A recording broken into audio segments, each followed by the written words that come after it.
Alors, bonjour. J'ai le plaisir aujourd'hui de recevoir Bertrand de la Vessière pour présenter son livre nouvellement paru aux éditions Terre Noire, Jung, L'œuvre noire et le Christ rouge, sous-titré Le livre rouge, révolution thérapeutique et spirituelle. Point d'interrogation. Alors, Bertrand, bonjour. Grand Bonjour. plaisir de te recevoir aujourd'hui dans cet échange Zoom. Le livre rouge, hein, c'est le sujet de ce livre. Alors, juste pour nos auditeurs, je rappelle que tu as déjà publié deux livres particulièrement intéressants pour la psychologie analytique, hein, sur le travail des rêves en psychologie analytique, une clinique alchimique, donc en psychologie, en psychothérapie analytique jungienne, une clinique alchimique, tu as publié en 2013, et puis les énergies du mal en psychologie, en psychothérapie analytique jungienne, 2015, puis voilà donc en 2025, un nouvel opus sur le livre rouge. Et je crois comprendre que ça a été toute une confrontation, le livre rouge. Mais veux-tu nous en parler un petit peu? Qu'est-ce qui t'a amené à écrire ce livre? Quel est l'objet de ce livre? Euh, à vrai dire, je ne sais pas ce qui m'a amené, mais ça m'a pris à un moment donné. Lorsqu'il a paru en langue française, je crois que c'était en 2012, le grand format avec les illustrations, je n'ai pas regardé du tout. Tout le monde en parlait et j'étais sur autre chose. Et puis, on sait pas pourquoi à un moment ça s'empare de nous de vouloir écrire sur telle ou telle chose. Le fait est que ça s'est produit, j'ai eu l'imprudence de mettre le nez dedans et ça m'a absorbé, ça m'a capté. Euh, j'ai compris pourquoi je m'étais tenu à distance, parce que c'est un livre qui est terrifiant, c'est un livre qui est très difficile à lire. Les énoncés jungiens ne sont pas du tout clairs par moments. C'est le jaillissement de l'inconscient auquel il s'est exposé lui-même. Donc il a essayé de le mettre en forme comme il pouvait. Il l'a ensuite beaucoup retravaillé.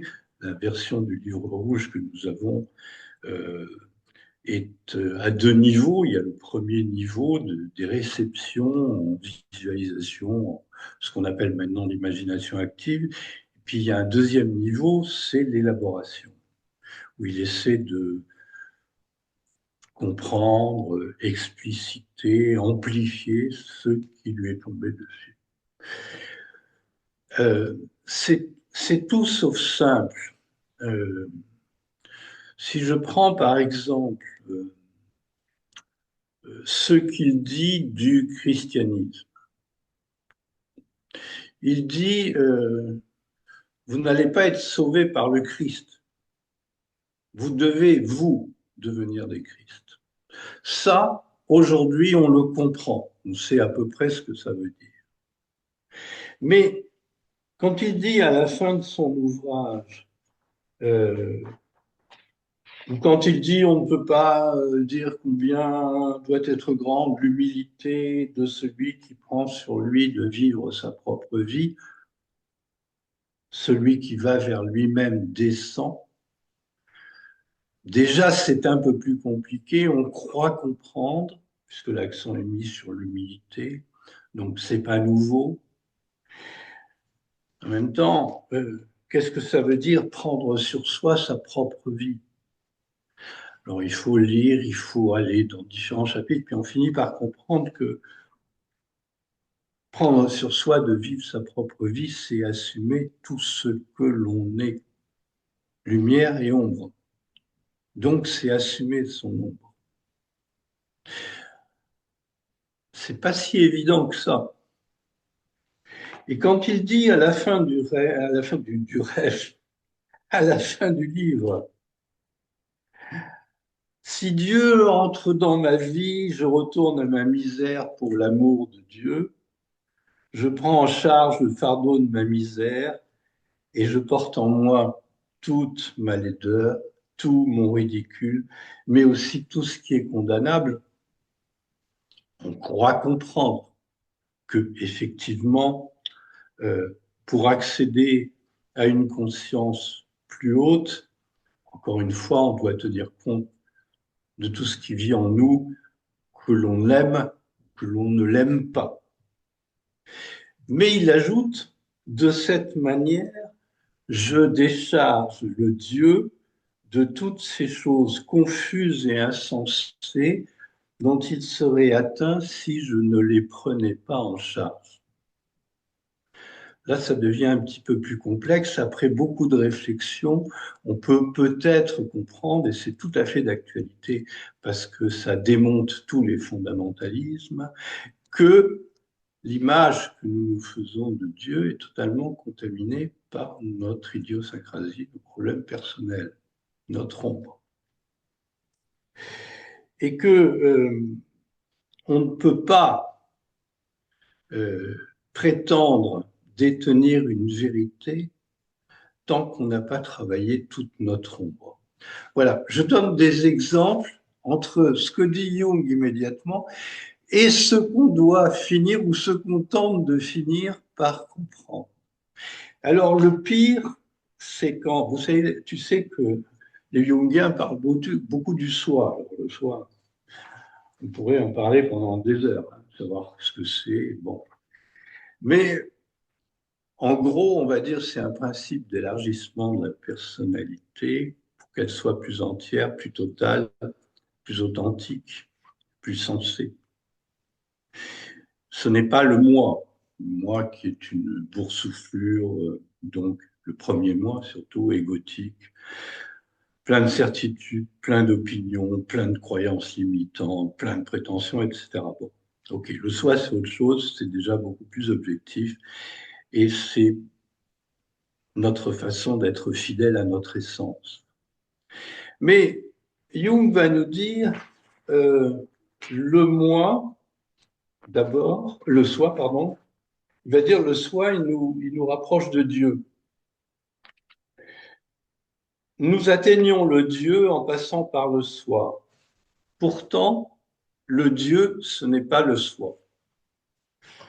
Donc là, on commence à s'arracher les cheveux en disant, mais qu'est-ce qu'il veut dire? Il ajoute, nous devons nous efforcer de libérer le soi de l'emprise de Dieu afin de pouvoir vivre. Mais de quel Dieu parle-t-il? Alors, on croit finir par comprendre que quand Jung parle de ce que les hommes nomment Dieu, il parle d'un phénomène énergétique, d'une puissance, d'une irradiation, d'une source de vie, mais laquelle est très ambivalente, parce qu'elle peut nous vivifier et puis elle peut nous rendre dominants. Et donc, nous devons nous efforcer de libérer le soi de l'emprise de Dieu. Cela veut dire nous avons notre propre réalisation, mais en aucun cas nous devons nous identifier à l'image de Dieu que nous cultivons et à la toute-puissance. Voilà. Alors, bon, pour arriver à interpréter un certain nombre de passages du livre rouge, j'ai commencé par cela, il faut y passer du temps. C'est peut-être l'intérêt de mon ouvrage. Je dis bien peut-être, après ce sont les lecteurs qui jugeront. Hein. C'est d'être une introduction, une facilitation à une lecture attentive et cuisante, hein, je dis ce sera cuisant du livre rouge, euh, selon certains axes de réflexion. Est-ce que le livre rouge renouvelle ce que nous pouvons penser de la vie spirituelle aujourd'hui? Ça, c'est une question importante. Est-ce que du livre rouge, on peut tirer quelques leçons cliniques? On ne s'attendrait pas du tout à une telle question parce que ce n'est pas du tout un ouvrage de clinique. Hein, et là, il y a des réponses, notamment Jung nous engage à respecter et à considérer que l'inconscient est un processus et que de nombreuses strates de l'inconscient sont totalement autonomes par rapport à nous. C'est-à-dire, on déborde largement les définitions euh, simples d'un inconscient qui ne serait la trace des événements de notre histoire et le refouler, etc. Bon, il y a ça dans l'inconscient, mais il n'y a pas que ça.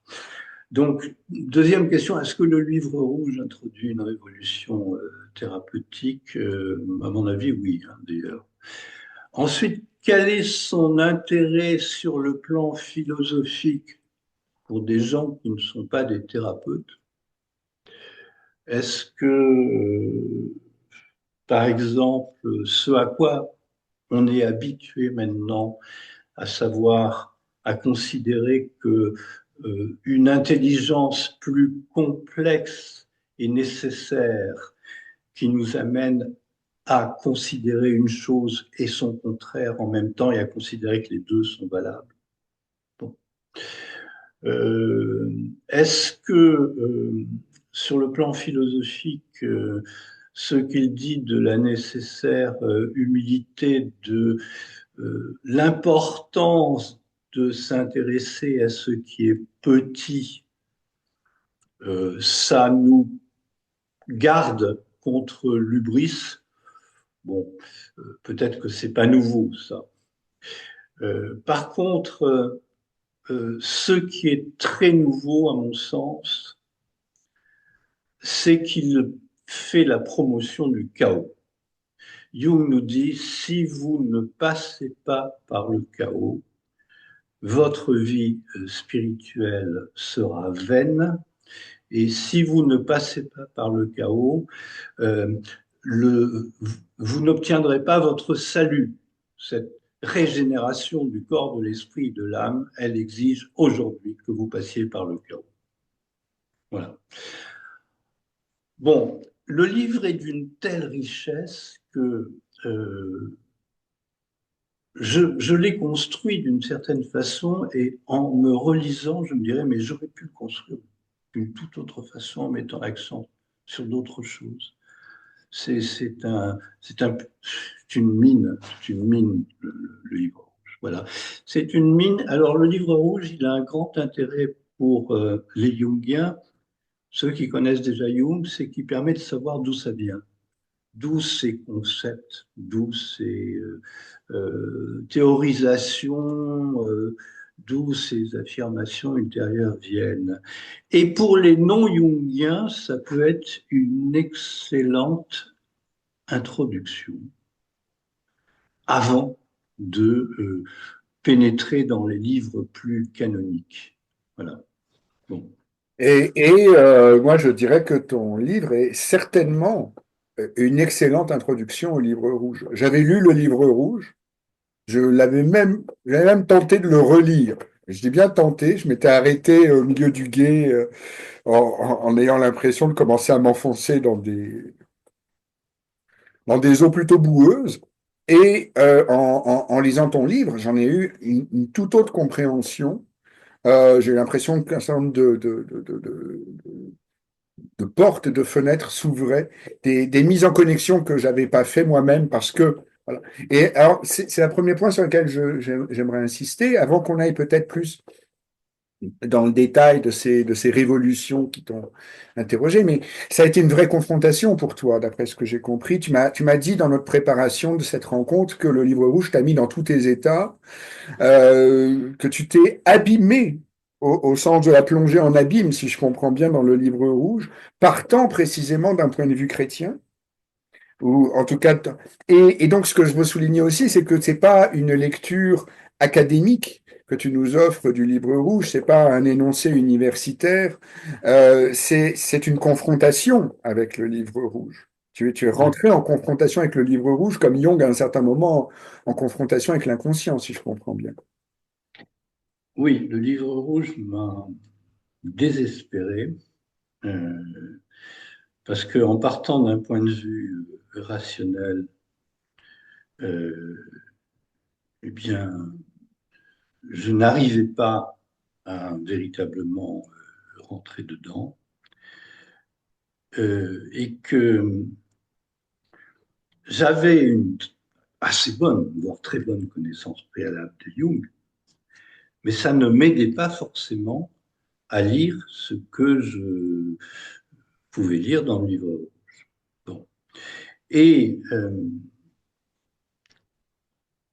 je me suis rendu compte assez vite que ce livre était en quelque sorte diabolique, qui me mettait dans des états de confusion, que je n'arrivais pas à le cerner, que je n'arrivais pas à l'ordonner, que je n'arrivais même pas à en extraire les idées essentielles, parce que à chaque fois, ça rebondissait ailleurs, et c'est comme si les énoncés du livre rouge introduisaient de la confusion dans mon esprit au lieu d'introduire de la clarté. Bon. J'ai été tenté d'abandonner. J'ai écrit plusieurs versions successives qui n'étaient pas bonnes. J'ai présenté à des éditeurs, elles n'étaient pas bonnes, ils n'ont pas voulu, ils ont bien fait. Et puis, avec le temps, bon, c'est comme le vin, il faut un certain nombre d'années d'élevage et de maturation. Et bon, finalement, il me semble non pas en être venu à bout, mais être sorti, un, de la fascination pour ce que Jung disait, et deux, du désespoir de ne pas arriver tout à fait à comprendre. En fait, le livre rouge nous convie à une expérience. Cette expérience, c'est l'œuvre noire. Pour ceux qui ne l'auront pas vécu, ils prendront le risque de lire le livre et peut-être que ça va les engager à abandonner leur certitude.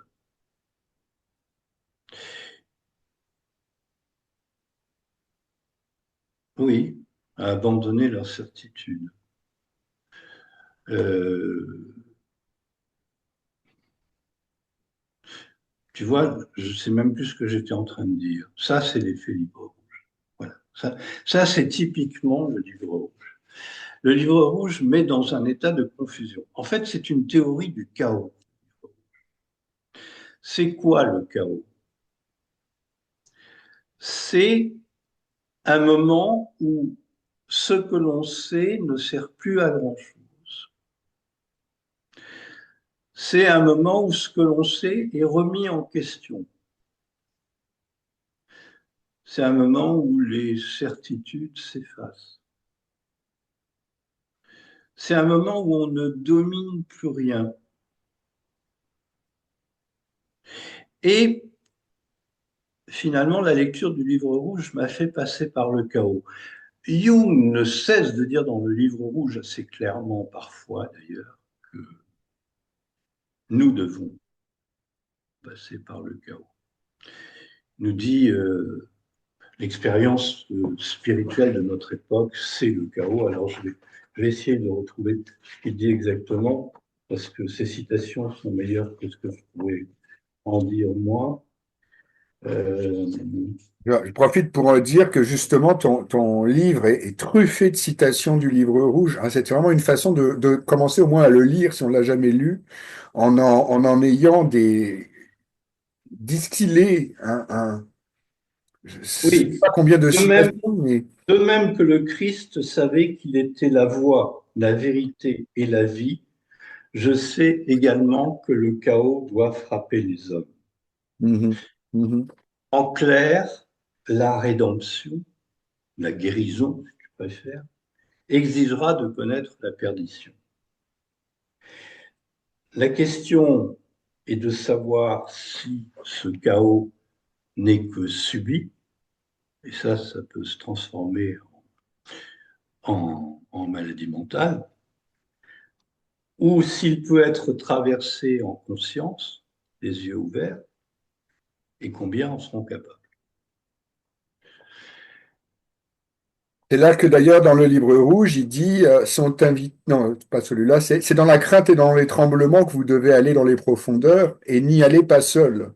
Et n'y allez pas seul, oui. Les profondeurs sont plus fortes que vous. Alors soyez donc sensés et non des héros. Il donne quand même des conseils précieux à qui veut s'exposer à cette exploration. N'y Il allez est pas seul. préférable, effectivement, il est préférable d'être accompagné. On ne peut pas euh, s'en sortir quand l'inconscient est trop fort, trop bouleversant, quand les circonstances de la vie nous ont fragilisés, ou quand notre vocation exige que nous soyons attrapés par des énergies puissantes, il est préférable, et des rêves bouleversants, il est hautement préférable d'être accompagné. Voilà. Et cependant, Jung a traversé seul, lui. Hein. C'est aussi, le livre rouge est aussi le témoignage d'un homme qui s'est livré à cette traversée, ce qui est aussi un encouragement à quiconque ose. Alors, il avait un moi fort, il avait un appareil psychique bien constitué. Mhm, mhm. Cela ne l'a pas empêché d'être très désarçonné par moments. Il ne dit pas tout. Oui. Il parle quand même à certains moments de nuit de plomb. Euh, il a traversé des enfers. Hein, il a traversé, on peut dire, des expériences chamaniques. Voilà. Mais euh, bon courage à ceux qui s'ouvriront à la puissance de l'inconscient sans accompagnement. Je ne sais pas si beaucoup en seront capables. Ce dont je suis sûr, c'est que beaucoup devraient aujourd'hui s'ouvrir à cette dimension tout en étant accompagnés. Mhm. Oui, et c'est peut-être d'ailleurs un des questions en arrière-plan hein, que tu poses, c'est justement dans quelle mesure cet appel à l'individuation qui court dans l'œuvre de Jung concerne un plus grand nombre. À l'époque, c'était peut-être qu'un petit nombre, mais dans quelle mesure aujourd'hui ça concerne un plus grand nombre et dans quelle mesure justement ça fait l'actualité aussi de ce livre rouge pour notre époque.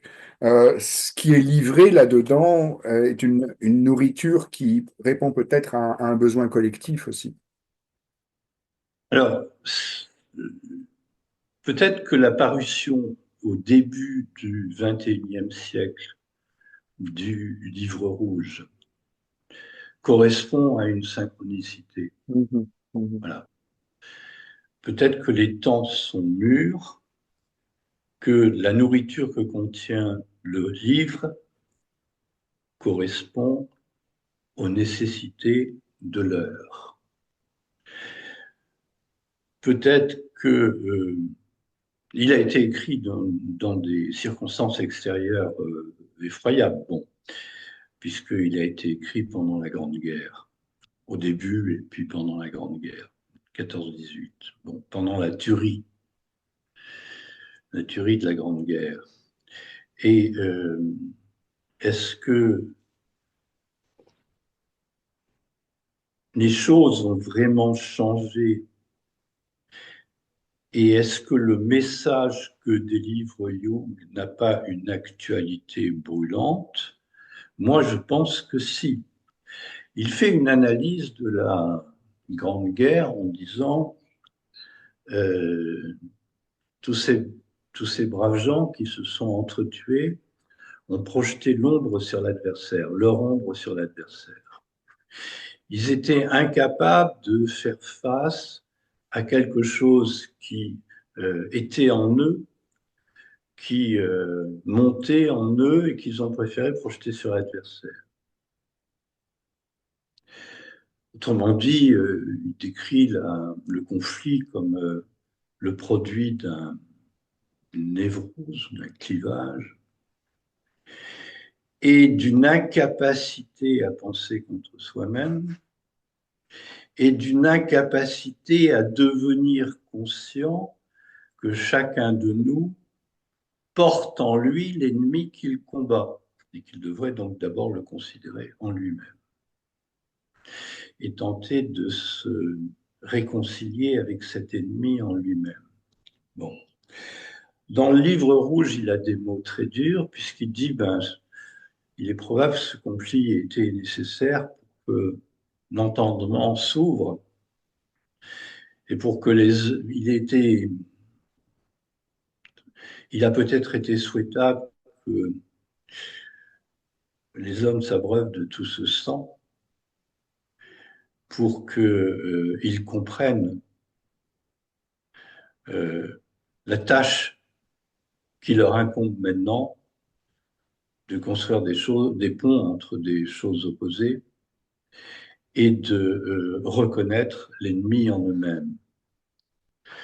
Je n'ai pas l'impression qu'aujourd'hui, on projette moins qu'il y a un siècle.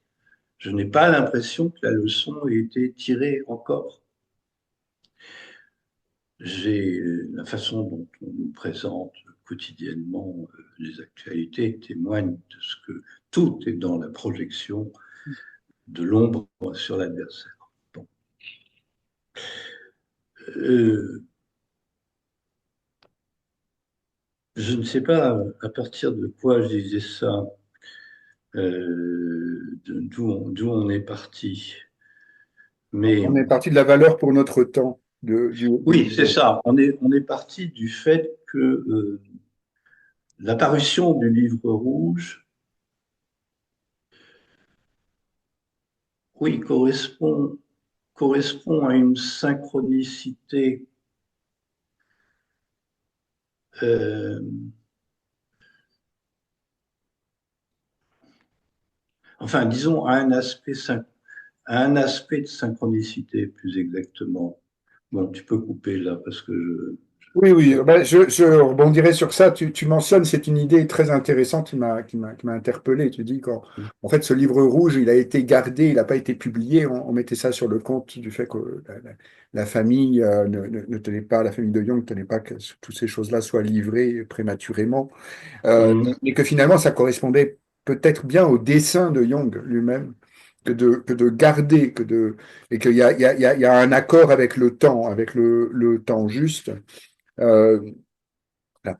Et cette préoccupation de la prise en charge de l'ombre, on la retrouve dans les mots de l'ombre, on la retrouve dans les mots de Jung, même en 60, dans les années 60, quand on lui demande quel est le danger de Troisième Guerre mondiale, et qui dit ça dépendra du nombre de personnes qui prendront en charge leur ombre. Donc ça a parcouru sa vie. Pour les gens qui s'intéressent à la psychologie des profondeurs jungiennes, le livre rouge est truffé d'éléments qui préfigurent même ce qui émergera plus tard pendant l'alchimie, enfin pendant ses recherches sur l'alchimie. Et tu parles de la théorie du chaos et tu as rencontré le chaos dans le livre rouge, si je comprends bien, et tu mentionnes à un moment une interrogation qui m'a surpris. Tu demandes carrément si ce ne serait pas un livre sacré, finalement, le livre rouge. Il n'a pas le caractère d'un livre sacré. Qu'est-ce que tu pourrais dire de ça aujourd'hui? en tout cas, il renouvelle euh, la proposition ou le mythe chrétien, qui n'est pas seulement chrétien, de la nécessité du sacrifice rédempteur. Euh, il est sacré parce qu'il nous engage à respecter l'extraordinaire intelligence, luminosité de l'inconscient, fascinans et tremendus, ou tremendum, tremendus c'est en anglais, tremendum, c'est-à-dire qu'on doit à la fois respecter l'inconscient et s'en méfier, parce qu'il peut nous détruire. Si nous nous identifions aux grandes forces de l'âme, si nous ne nous positionnons pas en face des grandes forces de l'âme, soit nous serons détruits, soit nous allons détruire les autres. Donc, un livre sacré, c'est un livre qui contient quelque chose de décisif et de dangereux.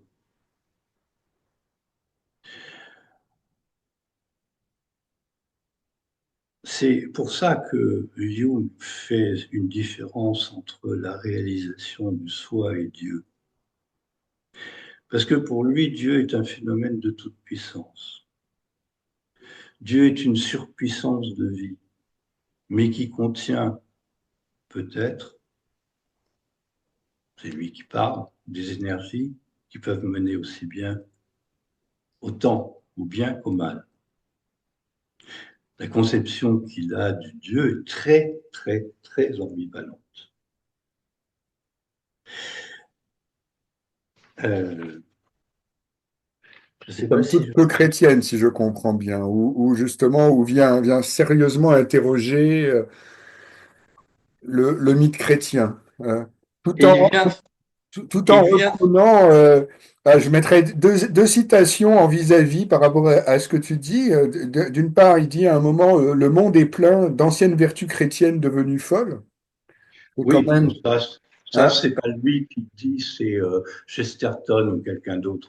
C'est une citation que je fais, mais Ah, je me enfin, suis il donc y a trompé pensé aussi. en lui attribuant. Puis tu dis donc aussi, et ça relève de quelque chose que tu as dit au début de l'entretien, il fait partie de ce mystère que l'homme ne soit pas sauvé par le héros, mais qu'il devienne lui-même un Christ. Mais les profondeurs te contraindront à entrer dans le mystère du Christ. Il parle donc littéralement d'une contrainte à rentrer dans un mystère.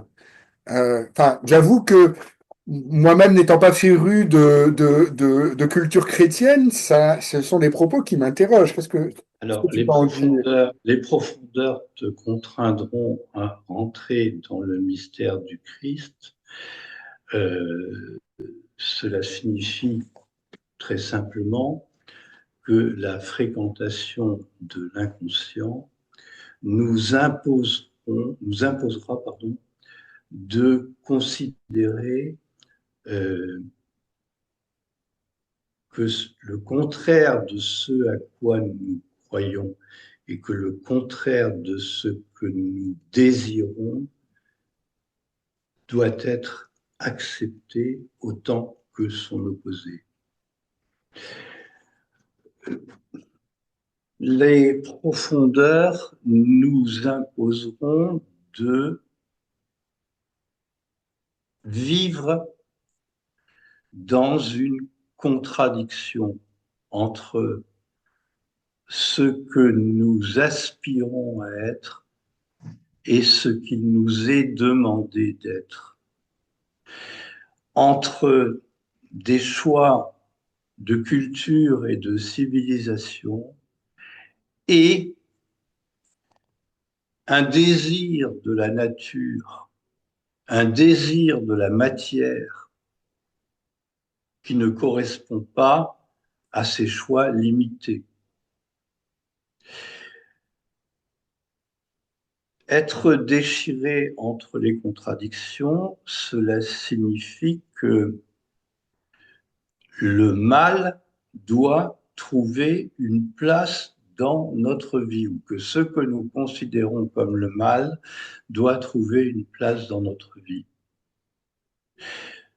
Le Christ donc meurt entre les deux larrons, selon l'iconographie bien connue, selon le mythe. Il meurt crucifié entre les opposés.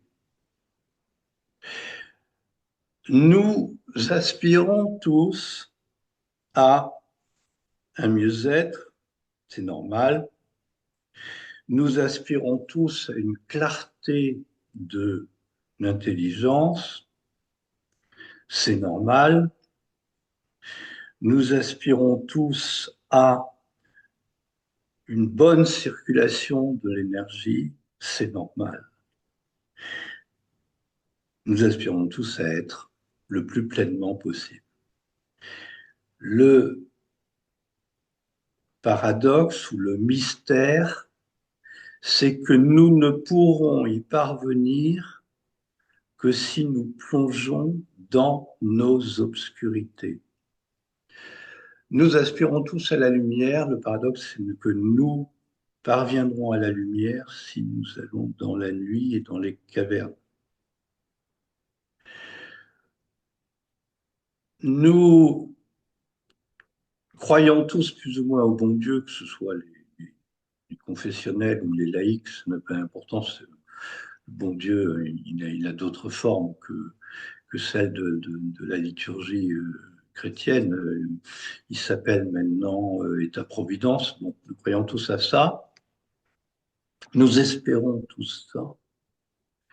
Et en fait, Jung nous dit, lorsque le Dieu s'approche, il s'approche de manière boueuse, en charriant des énergies qui sont pas toutes faciles à assumer, à accueillir. Il commence par nous déséquilibrer. Il commence par nous placer dans des états de euh, confusion où il s'empare de nous avec des énergies extrêmement violentes dont on ne sait pas quoi faire. On voit bien que ça, son expérience de Dieu ne correspond pas seulement à celle qu'un patient peut avoir sur le banc d'une église. Bon. Euh, L'expérience du Christ, c'est la mort, le renoncement à la divinité, la kénose. Le Christ devient homme déjà, Dieu devient homme, et le Christ renonce à utiliser les pouvoirs de Dieu, comme dans les bandes dessinées, pour s'en tirer, quoi. Il accepte de se faire humilier, supplicier, et ensuite, il gagne un corps de résurrection après être descendu aux enfers. Et quand Jung dit, euh, la citation que tu as donnée, à savoir que euh, le, le mystère, c'est que euh, nous allons aussi devoir descendre dans les enfers. C'est quoi les enfers? Les enfers, c'est tout ce dont on ne veut pas. Il y a un très beau chapitre sur les enfers dans le livre. Tout ce dont on ne veut absolument pas. C'est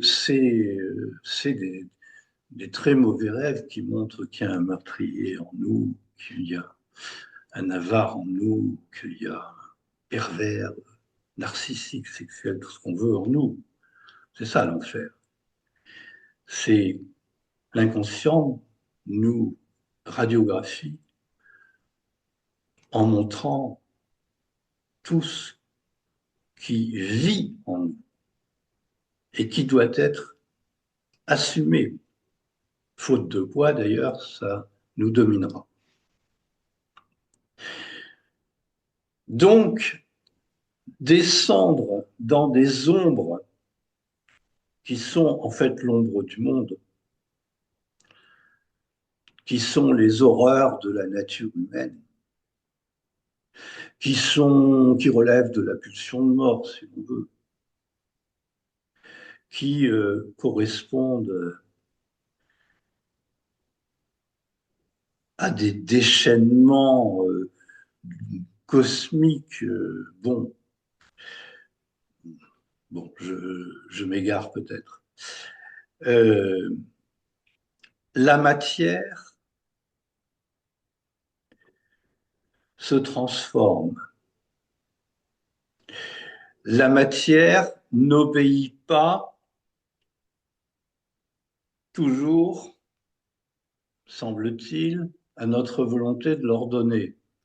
On le voit bien après plusieurs siècles de domination scientifique, on se trouve face à des problèmes écologiques considérables. Et c'est pas fini.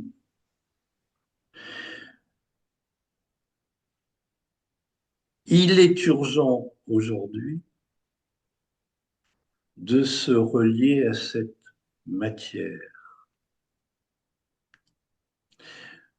Euh, Descendre dans les enfers, comme l'a fait le Christ, pour nous, aujourd'hui, c'est nous relier aux effrois de cette matière. Et cette matière, elle nous parle. Elle ne nous parle pas seulement par des catastrophes écologiques, par des ouragans. Cette matière, elle nous parle dans nos rêves. Nos rêves sont le langage de la matière. Et une des leçons du livre rouge, c'est que l'économie du salut aujourd'hui ne peut plus faire l'impasse sur la matière.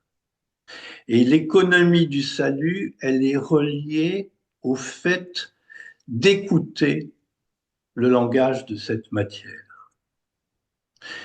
Les alchimistes, comme tu le sais, scrutaient ardemment les métamorphoses de la matière.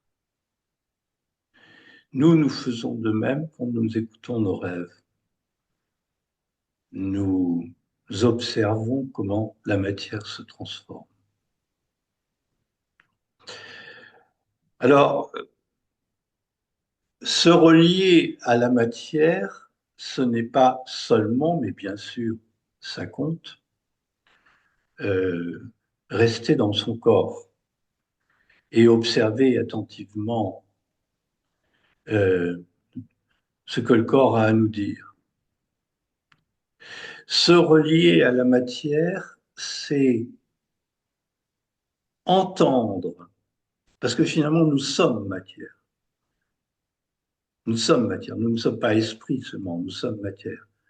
Se relier à la matière, c'est entendre de toutes les façons possibles ce qu'elle a à nous dire, et notamment, je me répète, dans nos rêves. Bon, je sais pas, j'ai l'impression de m'être égaré, de ne pas du tout avoir répondu Mais à la t'inquiète pas, question première. les égarements font partie, comme le chaos, font partie du processus et on verra bien ce qu'en émerge. C'est le guide des égarés, le livre C'est rouge. ça. Mais justement, tu mentionnes les rêves. Juste, je ferai un écho avec ce que tu dis. J'avais relevé une petite citation, mais qui n'aura pas, je pense, besoin d'être tellement commentée, mais que je trouve quand même assez remarquable pour la citer de toi, de ton commentaire, où tu dis à un moment, ce qui a manqué au christianisme, c'est une vraie divinité féminine, une meilleure considération des fruits de la nature et de la matière.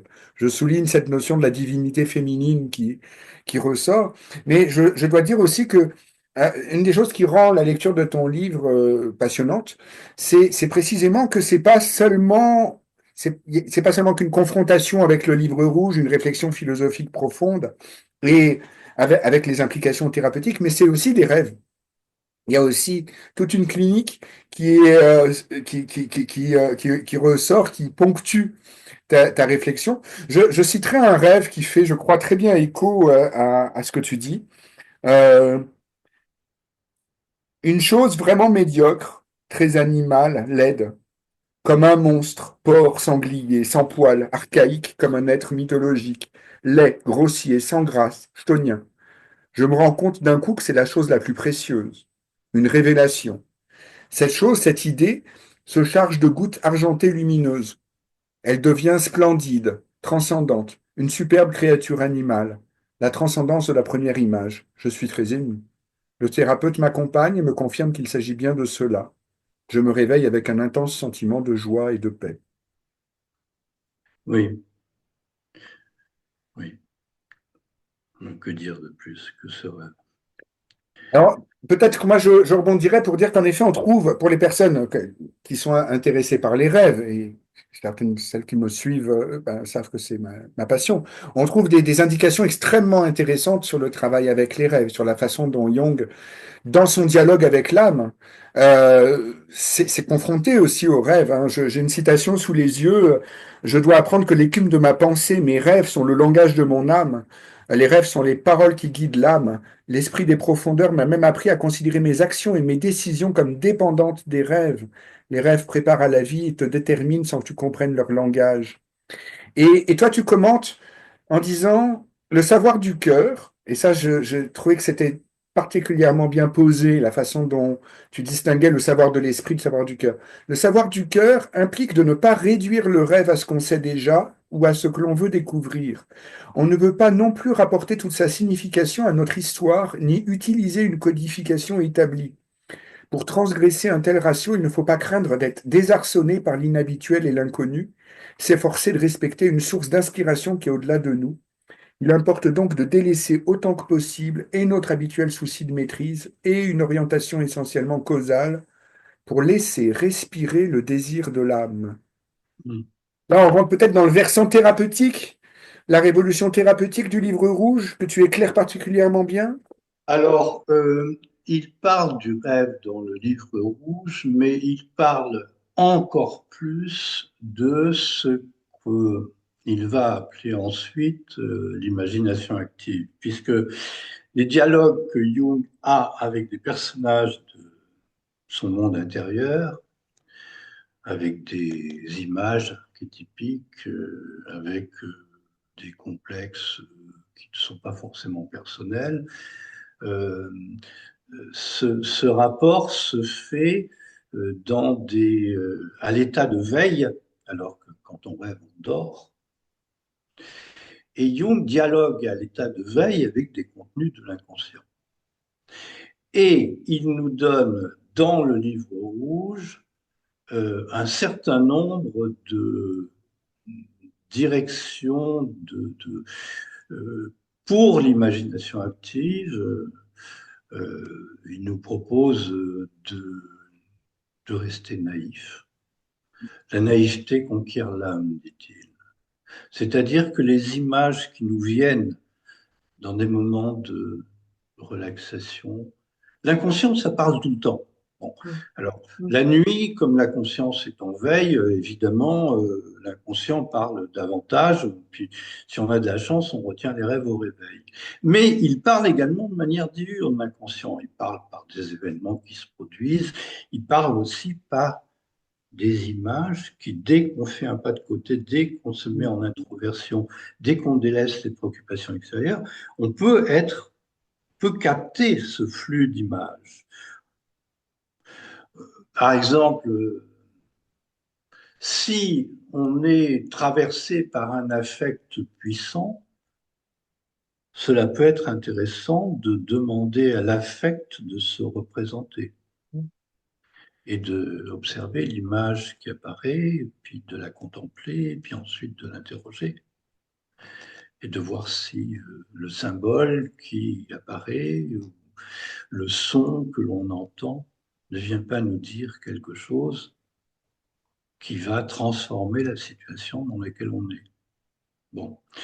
Donc, Jung a beaucoup insisté sur l'importance des rêves dans toute son œuvre. Il le fait, mais il le fait quand même assez rapidement dans le livre rouge. Il parle davantage d'imagination active. Et il nous donne des exemples d'imagination active, notamment quand il dialogue avec Élie et Salomé, ou lorsqu'il dialogue avec le diable. Euh, il dialogue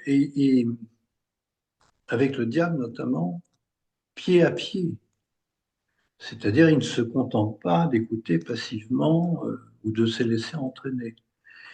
Il affirme son point de vue, mais il entend celui de l'adversaire nécessaire, qui est le diable.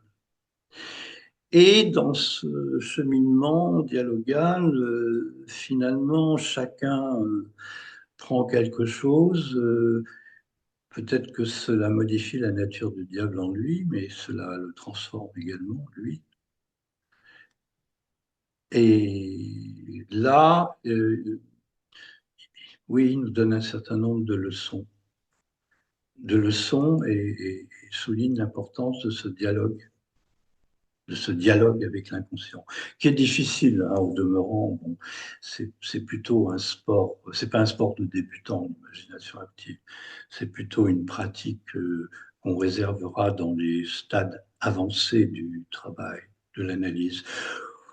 Enfin, moi, il m'arrive de la conseiller, même à des gens qui n'ont pas énormément travaillé. Quand je vois qu'ils sont très proches de l'inconscient, je leur dis, ben, C'est ça, c'est pas, Interrogez cette oui. image, dialoguez avec ce personnage, et vous verrez. C'est vivant, c'est vivant. Donc à partir du moment où on cherche à rentrer en relation, si on a l'attitude juste, voilà, c'est pas tant que ce soit difficile finalement que ça requiert des compétences. Il n'y a pas de diplôme en physique nucléaire à avoir pour rentrer en dialogue, mais voilà. Et le livre rouge est une merveilleuse introduction. C'est finalement c'est le cœur de la démarche de la psychologie analytique, si, en tout cas tel que pour ma part je le comprends aujourd'hui. C'est ce dialogue avec l'inconscient. C'est là Pour aussi où il est bon, cependant, d'être accompagné, au moins au début, pour entrer dans cette relation, pour apprendre les rudiments de l'imagination active. pour en revenir au rêve quand même, c'est vrai qu'il en parle, mais pas directement, pas ouvertement, plus exactement, quand il parle de la magie. Mhm. Il y a plusieurs chapitres où il est avec un magicien qui lui dit d'ailleurs la magie ne s'apprend pas, la magie elle survient, et qui en substance, je vais traduire, si quand on s'ouvre à l'inconscient, on se rend compte que quelque chose se produit de manière quasiment magique. C'est-à-dire que nous ne contrôlons absolument pas nos rêves et que ils nous apportent des informations que nous devons considérer. Ils nous ramènent des événements ou des propositions sur nous-mêmes. Bon, ça, on le sait. Mais ce qui est très troublant, c'est qu'une fois que l'inconscient a fait le diagnostic, une fois que ce diagnostic a été reçu par nous, une fois qu'on s'est suffisamment nourri des informations, des transformations surviennent à l'extérieur et de nouvelles informations décisives pour notre vie nous sont données dans nos rêves.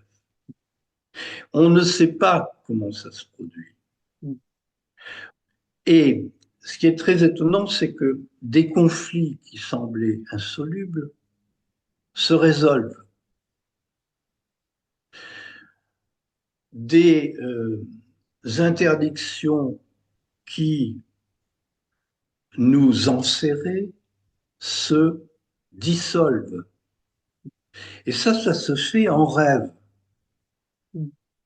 C'est très curieux, la, les transformations de la materia prima, les alchimistes appelaient ça la materia prima.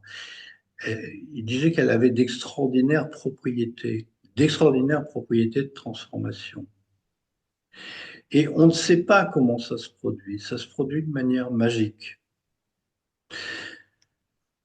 Donc, si au lieu de vouloir comprendre l'inconscient, on se contente de s'en nourrir, Mhm. on essaie quand même de comprendre ce qu'il dit, mais si au lieu de vouloir l'arrimer à des théories, Mhm. on se contente de le méditer, mais de le méditer de manière responsable, c'est-à-dire ça me concerne, mon rêve me concerne. Si le symbole est reçu, si l'information est reçue, si le rêve est contemplé, ça se transforme. Les Et là, problèmes, oui, là, tu amènes deux points extrêmement importants. D'une part, ce que tu évoques, c'est comment l'entourage est affecté par notre travail intérieur, finalement, comment ce qui nous entoure dans la matière. Donc, on va parler de synchronicité, mais sans savoir de quoi on parle, finalement. On va simplement noter le fait qu'il n'y a pas de séparation au sens strict entre ce domaine psychique où le rêve advient, où le travail intérieur se fait, et le monde extérieur. Il y a cette dimension psychoïde de l'inconscient, où il y a quelque chose de très, très mystérieux qui nous, qui fait aussi qu'au lieu de chercher à résoudre un conflit à l'extérieur, ben, on peut le confier finalement à ce travail. Mais je soulignerai aussi cette attitude intérieure que tu suggères, qui, je crois, est très, très importante. C'est que chercher à comprendre l'inconscient, à le mettre dans une théorie, c'est comme d'avoir une volonté de puissance sur l'inconscient. Et ça, l'inconscient ne le permet pas. C'est-à-dire qu'il y a toujours un moment où il échappe à cette volonté Mais surtout, ça ne sert puissance. à rien. Ça ne sert à Ça rien, ne on sert y à rien. échoue. Il On déborde a, besoin, toujours de nos on a théories. besoin de théorie, on a besoin de leçons cliniques, et en même temps, si on ne fait que ramener des rêves à ce qu'on sait déjà, à ces théories, à ces leçons cliniques, ça ne sert strictement à rien. Voilà. D'ailleurs, il y a un très beau rêve que tu mentionnes, dont je citerai juste la fin, qui m'a fait bien sourire. C'est toute une discussion avec le thérapeute qui a lieu dans ce rêve. Je ne sais pas qui était le thérapeute en question, mais ça se termine avec: il ne faut pas trop écouter les penseurs, les philosophes et les intellectuels. Et je me suis dit qu'il faudrait que je trouve un moyen de le placer dans notre rencontre. C'est l'occasion. Qu'est-ce que tu en penses? Il ne faut pas trop les écouter. J'en pense que ma patiente sentait des choses que je ne faisais moi que euh, expliquer. Voilà. Et qu'elle avait des intuitions, elle était en avance sur moi. Voilà. C'est souvent le cas de nos patients, c'est eux qui nous ouvrent le chemin. Il faut bien dire les Ah, choses comme ce n'est c'est. pas toujours le cas, ce n'est même pas souvent le cas, mais en l'occurrence, il faut savoir que, Ça arrive, ça que ça. arrive. Il y a un autre rêve, encore qui rejoint en fait la dimension de la révolution spirituelle et de la révolution thérapeutique, qui m'a frappé, où le rêve se termine en disant, bah, c'est juste, je crois, la seule bribe de rêve qui ressort: il est dit que dans la thérapie, tout ce que j'accomplis, toutes les actions sont en faveur d'un temple. Oui, alors, comment dire, un tel rêve peut nous amener à apprécier la valeur d'une vie, non pas seulement en fonction de réalisations extérieures, mais aussi en fonction de réalisations intérieures. Voilà. Parce que ce temple qui va apparaître dans les rêves de cette personne, ou qui apparaît là déjà, puisqu'il est défini comme le but, ben, c'est c'est- c'est pas c'est c'est le temple qui ne sera jamais détruit. Voilà. Mhm, Hein, mhm, c'est le mhm. temple qui ne sera jamais détruit. Euh, je me souviens d'un de mes rêves qui disait qu'on pouvait expliquer les rêves de tas de manières différentes, mais qu'il fallait surtout les apprécier dans la perspective de l'homme intérieur. Voilà, ça rejoint un peu ce rêve-là. La perspective de l'homme intérieur, c'est-à-dire que il y a véritablement euh, des réalisations intérieures. Euh, je ne saurais pas dire si elles résultent d'une transformation intellectuelle et qu'on en trouve la trace dans les rêves. Je ne saurais pas dire dans quelle mesure le corps est ou n'est pas concerné, mais il faut savoir apprécier ces images de sphères ou ces images de temples ou ces images de diamants ou ces images d'enfants rayonnants qui apparaissent dans nos rêves parce que elles ont une réalité qui crée des champs de force qui irradient notre vie, qui, je ne sais pas, c'est comme si on créait des structures. C'est comme si on créait des structures qui vont bénéficier au monde. Mhm. Voilà, voilà. Mais, Alors, mais, oui. mais, mais ça, bon, Jung n'en parle pas, en tout cas pas dans le livre rouge. Non, non. Le livre rouge, c'est son œuvre noire. Le livre rouge, c'est son auto-analyse, on pourrait dire. Euh, de ces choses dont je viens de parler, il en parlera, mais plus tard, dans d'autres Oui, ouvrages. ça ressortira et, au fur et à mesure de son exploration pour ce qui est de l'alchimie dans le mystérium en particulier. À noter aussi que l'imagination active, il redécouvre à un moment le fait que c'était connu dans la Chine ancienne. Ça lui donne le commentaire, le mystère de la fleur d'or, où il fait un parallèle C'est, entre ces euh, euh, imaginations actives et des formes de méditation très anciennes. alors ça, il le découvre pas au moment où il en fait, pas au moment de l'élaboration du livre rouge, Mhm. mais il va beaucoup s'intéresser effectivement à la place que cette forme particulière de méditation tient dans différentes traditions. Oui. On s'en va tranquillement vers la fin de la rencontre. Je serais curieux, je suis sûr que les personnes qui nous écoutent le seront aussi, euh, d'un peu de ton background, de ton parcours, qui t'a amené à faire à rentrer dans cette exploration. Je disais, hein, tu as écrit déjà deux autres livres auparavant d'une part sur la clinique alchimique, on pourrait dire vraiment, psychothérapie, puis dans les énergies du mal en psychothérapie. Ces deux livres denses et précieux pour les personnes qui s'intéressent aux rêves, qui s'intéressent à la psychologie analytique. Maintenant, cet opus, tout ça, on le sent bien, c'est le fruit, encore une fois, pas simplement d'une intellection, d'une réflexion, mais c'est le fruit d'un parcours. Je crois qu'il y a un monsieur très important à l'origine de ton parcours, un grand Jungien en tout cas, qui a beaucoup œuvré en France, Étienne Perrault. Est-ce que tu veux nous dire quelques mots de ton cheminement, de tout ce qui t'a amené sur ce chemin? Comment ça s'est fait? Écoute, je crois que j'étais un peu unijambiste, j'étais idéaliste, j'étais déséquilibré, donc très jeune, il a fallu que je trouve des solutions pour vivre. Et j'ai eu la chance, et oui, c'est une chance, de rencontrer Étienne Perrault dès que je suis arrivé à Paris. C'est la première personne que j'ai rencontrée, enfin indirectement, c'était une de mes amies. Je venais du Sud et cette amie était là sur le boulevard, elle distribuait des prospectus séminaire alchimique Étienne Perrault. Il se trouve que j'avais vu ce personnage lors d'une émission où il présentait le Hiking qui venait de paraître. Et donc, je suis allé à ces séminaires sans savoir vraiment ce que j'allais y faire. D'ailleurs, ça ne faisait pas vraiment partie de mes centres d'intérêt de l'époque, qui était plus proche de l'économie, de la politique économique, etc. Bon, bref. Et à partir de là, j'ai été contaminé, si je puis dire, irradié, et des rêves ont commencé à venir.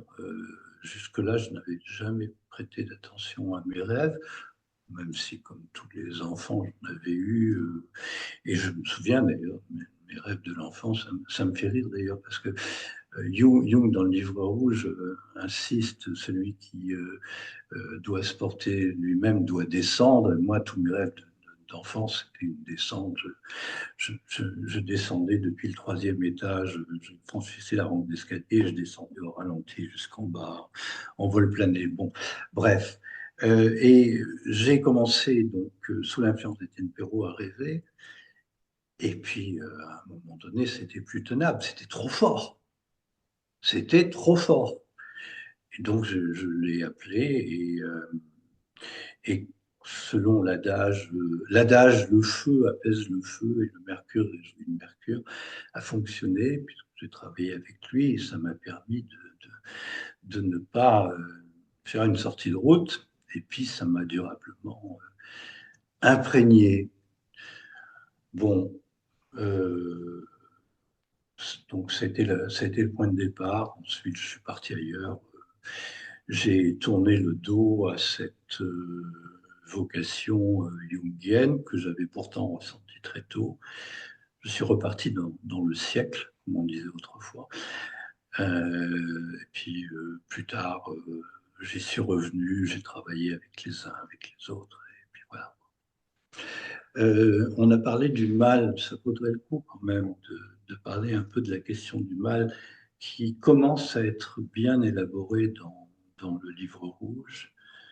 Euh, alors, il y a des choses saisissantes quand même. Euh, il y a des choses saisissantes sur le mal. Je vais essayer de les retrouver.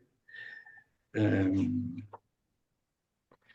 oui. Alors, pendant que tu les cherches, je dirais Tu veux, simplement que ton témoignage peut rassurer certaines des personnes qui nous écoutent et qui peuvent se vivre comme unijambistes. Finalement, l'unijambisme mène à tout, à condition de suivre ce qui à s'ouvre devant condition d'en nous, sortir, et c'est à vrai condition d'en qu'après sortir.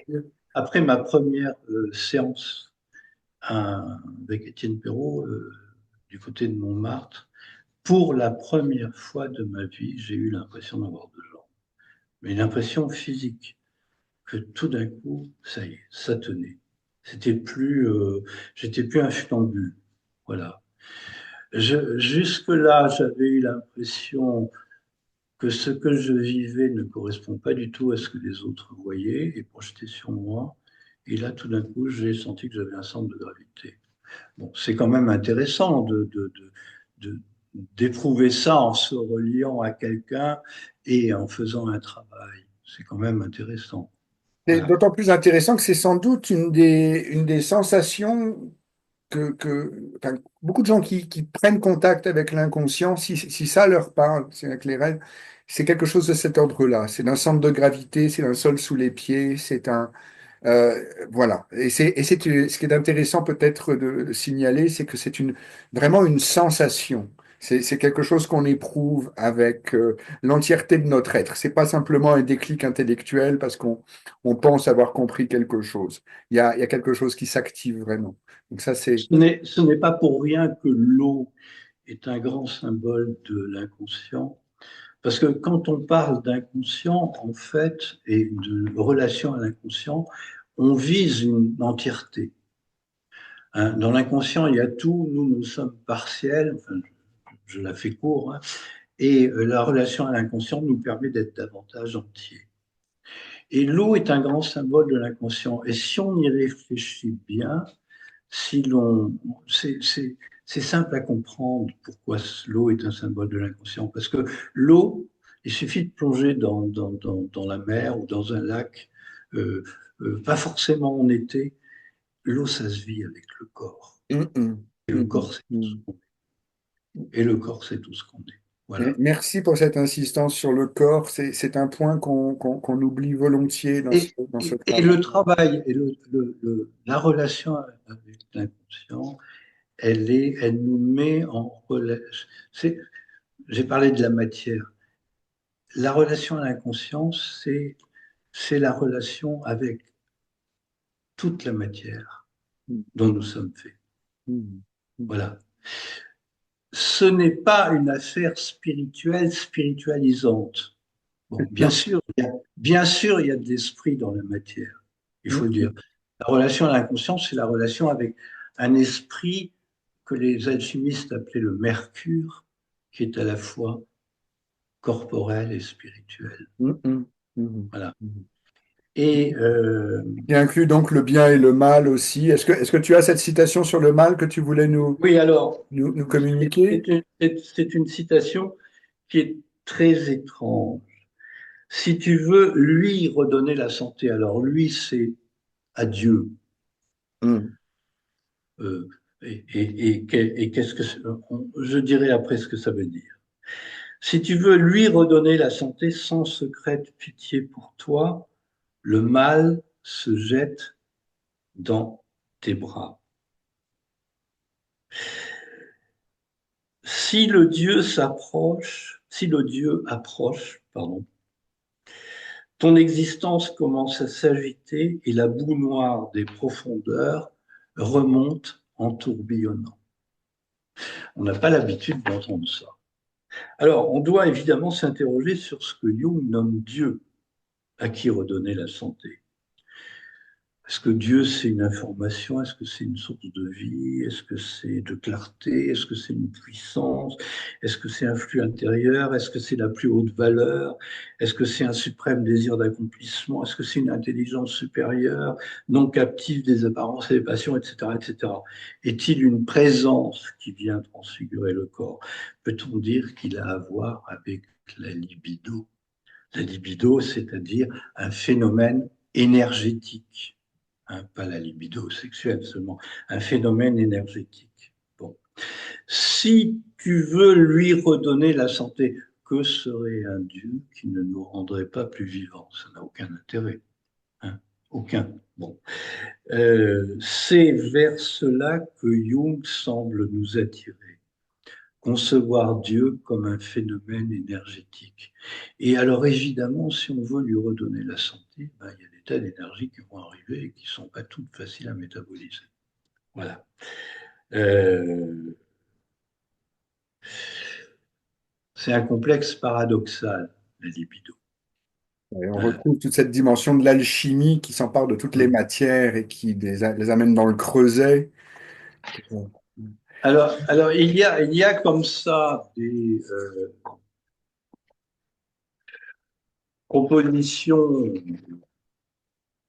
qui peuvent nous rendre prudents, qui peuvent nous redonner de l'intérêt pour ce qu'on a eu tendance à enfermer dans des tabernacles, c'est-à-dire Dieu c'est vivant sinon ça. Hein. Et le divin, c'est vivant mais c'est dangereux. Et voilà, c'est bien l'avertissement de Jung. Il nous demande d'être naïf dans l'imagination active, mais pas d'être naïf devant. Voilà. Et Et alors là, je m'en irai tranquillement vers la fin en t'interrogeant sur la dimension du Christ rouge, parce qu'on a beaucoup parlé de l'œuvre noire. Et or, le titre de ton livre, c'est bien Jung, l'œuvre noire et le Christ rouge. Et j'ai été très surpris, pour ma part, en lisant ton livre, de découvrir que le Christ rouge auquel tu fais référence, il est cité dans un poème de Blaise Cendrars, dans la prose du Transsibérien. Je vais juste lire très vite les deux vers que ça correspond. Blaise Cendrars qui écrit: Je pressentais la venue du grand Christ rouge de la Révolution russe. Le soleil était une mauvaise plaie qui s'ouvrait comme un brasier. Et alors oui. tu fais une référence tout d'un coup à quelque chose qu'est-ce que Alors, alors c'est quoi cette question là? c'est un peu intuitif, mais je peux rationaliser après coup, parce que je ne sais pas exactement pourquoi j'ai eu envie de placer ce Christ rouge qui, effectivement, vient directement de Alexandra pour moi. Je peux rationaliser en disant que le Christ, tel que Jung le conçoit, nous engage à faire l'expérience du conflit et de la conjonction des opposés. Le but de l'œuvre alchimique, c'est l'œuvre au rouge. Le rouge, euh, on le trouve au début du processus, c'est celui de la pulsion, mais d'une pulsion qui est subie, qui va par exemple jeter les peuples les uns contre les autres, qui va animer des ardeurs sanguinaires lors des révolutions. Bon, c'est la grande révolution russe, qui a totalement échoué, comme chacun sait. Bon. Mais si ce rouge est métabolisé, purifié, si l'être se transforme au cours d'une longue patience et d'un long travail qui se déroule pendant l'œuvre noire et l'œuvre blanc, il arrive au rouge. Et le rouge, c'est quand l'esprit et la matière s'épousent. Le rouge, c'est quand ce que l'on a travaillé s'incarne.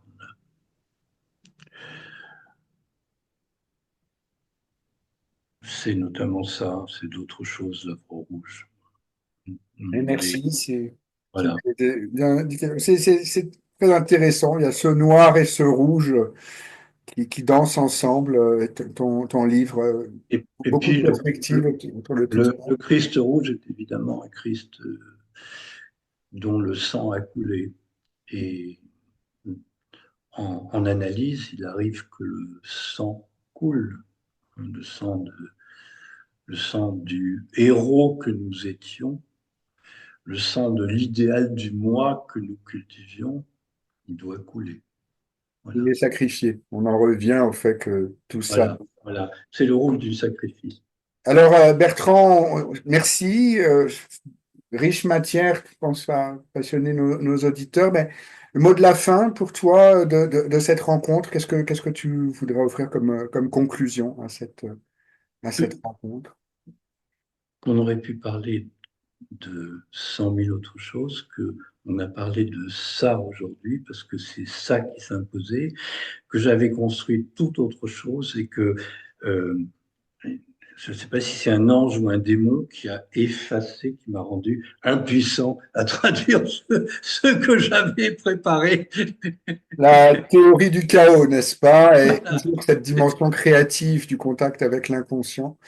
Voilà. Merci beaucoup. Je rappelle donc le titre de ton livre, hein, Jung, l'œuvre noire, le Christ rouge, publié aux éditions Terre Noire, et qui interroge la mesure dans laquelle le livre rouge de Jung est une révolution thérapeutique, une révolution spirituelle. Et comme je disais, une introduction à la lecture du livre rouge, c'est aussi une méditation profonde, tissée de rêves, d'exemples cliniques qui résonnent avec les idées qui sont proposées. Un grand merci, Bertrand. Un autre sujet de travail, tu es sur euh, tu nous prépares un autre opus? Écoute, en mois de mai, je dois faire une conférence avec Marie-Laure Colonna et Sophie Cille sur le thème désir et plaisir. Et j'ai une amie, Marie-Claude Callary, qui me dit, mais il faut que tu écrives là-dessus. Donc, si les forces me sont données, Ah, voilà. ben, oui, oui, bien sûr, ce serait Hein. pas très heureux de te lire là. Désir et plaisir, ces deux-là vont-ils si bien ensemble, comme dans la chanson? Ah, ça va être passionnant. Merci, Bertrand. Au revoir. Au revoir.